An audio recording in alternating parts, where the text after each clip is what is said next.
काळा पैसा दुसऱ्यांच्या खात्यावर टाकणाऱ्यांना आता 7 वर्षांची शिक्षा होणार आहे। त्यामुळे गेल्या काही दिवसांमध्ये ज्या बातम्या येत होत्या त्या सगळ्या संदर्भात सरकारने आता आणखी एक महत्त्वाचं पाऊल टाकलेलं आहे। प्रशांत कदम आपले प्रतिनिधी आता आपल्यासोबत आहेत। प्रशांत, काळा पैसा पांढरा करून उखळ पांढर करणाऱ्यांना ही एक चपराक आहे।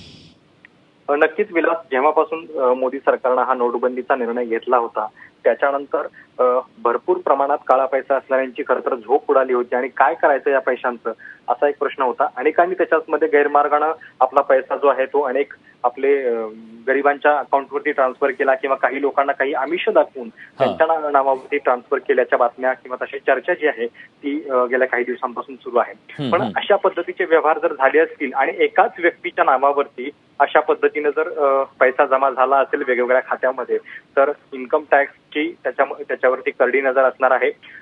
आधीच इन्कम टॅक्स विभागाने हे जाहीर केलेलं आहे की 2.5 लाखांपेक्षा जास्त अमाऊंट जर 9 नोव्हेंबर ते 30 डिसेंबर या काळामध्ये तुमच्या कुठल्याही खात्यामध्ये जमा झाली एकत्रितपणे तरी देखील इन्कम टॅक्स त्याची चौकशी करणार आहे। आणि जर जास्त प्रमाणाची जर अकाउंट असेल ज्याच्यामध्ये हेराफेरीची पण शक्यता असू शकते अशा अकाउंट्समध्ये सध्या जो नवीन कायदा झालेला आहे संसदेमध्ये बेनामी प्रॉपर्टी ऍक्ट त्याच्यामधल्या काही तरतुदी आहेत आणि त्याचा आधार घेत कदाचित 7 वर्षांच्या तुरुंगवासाची शिक्षा देखील आहे। त्यामुळे जे लोक छोट्या आमिषाला बळी पडतात त्यांनी अशा आमिषाला बळी पडू नये आणि खरं तर अशा छोट्या आमिषामुळे तुम्हाला गंभीर संकटांना सामोरं जावं लागू शकतं।